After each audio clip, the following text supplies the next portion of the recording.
Culture Minister Bheki Cele, and I've just asked him how is he doing today, and I want him to just tell us how he's doing today. Well, it's Sunday today. Usually Sunday mornings are easy, never so difficult before. I grew up listening to the song Easy Like Sunday Morning from Commodores. Not at all today when you woke up on such news, especially with the person you know very much. I never called him Minister, I never called him Collins Chabane. I used to call him the animal. That's the name I found in prison on Robben Island. We're together there, and I have carried that name all the time. Where he got it, I'm not sure, but I was good and very comfortable with the name. So the latest is that about 3 months back we were together in Sudan. We spent some time together. We were in delegation of the African National Congress with the political delegation.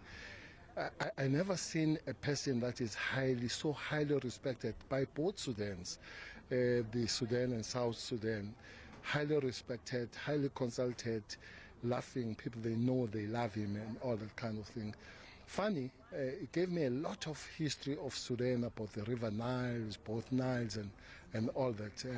I didn't know that that kind of history was forever the last from him. Last week we met in the corridor after the session in Parliament. There was a process that he was leading about deputy ministers. And then I went to him to say, you will fix this one. He said, don't ambush me. The MK days are over. Just come to the office. Unfortunately, I can't go to that office to talk about it. He's a man that was highly respected. Even the president, you remember, he was one of those people that were leading the configuration of the departments before the last term. For the fact that he was in the office of the president for monitoring, it tells you how much president, I'm not speaking on behalf of the president, but I cannot miss that respect from the president, and respected by all colleagues. A very deep person, giggling, laughing, and laughing top of his head sometimes, but you knew that behind that you'll find your answer. Though he used to accuse some of us of lazy when it comes to thinking, but he will give you the answer. He was a good thinker. So it certainly would be befitting to say death came like a thief in the night this time. Not only that, South Africa at the present moment, they don't know what they have lost. You don't know what it is until it's gone.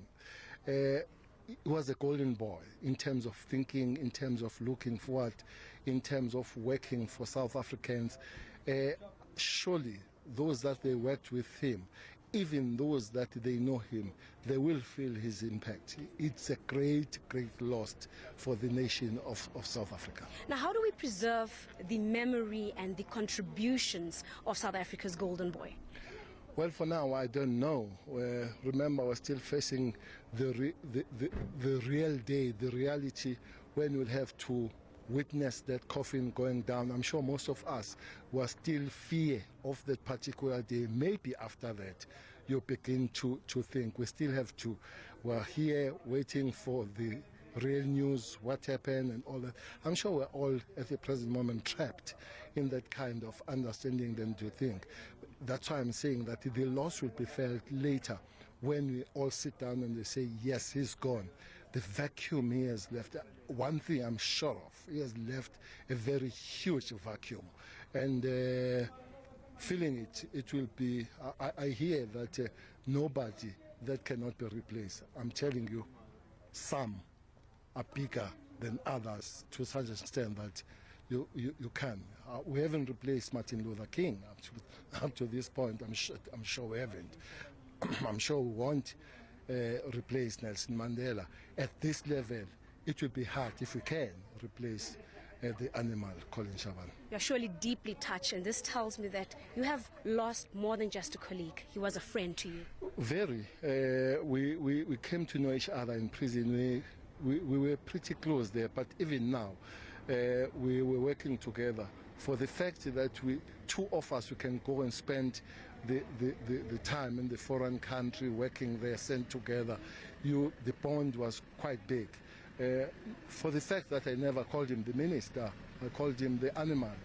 That tells you how much we work close, because in the corridors of government, usually you respect honorable minister and all that. Even in the house, I called Chabane the animal and never got offended. Some people, some colleagues would say, but that name is gone. I would say, no, that name for me will stay forever. All right, thank you so much, Minister. And that, of course, was Minister Bheki Cele, one of the many mourners that have been flocking to the Chabane home here in Waterkloof in Pretoria. And you would, of course, know that I have indicated earlier that we are expecting a whole lot of ministers to come and pay their respects to the family. And there you have rightfully heard him describing Minister Collins Chabane as, one of a kind, and that South Africa has certainly suffered a great loss. But perhaps the interesting part that stood out for me is the fact that he feels that it has not yet sunk in how much and how big that loss is. We will be coming to you again.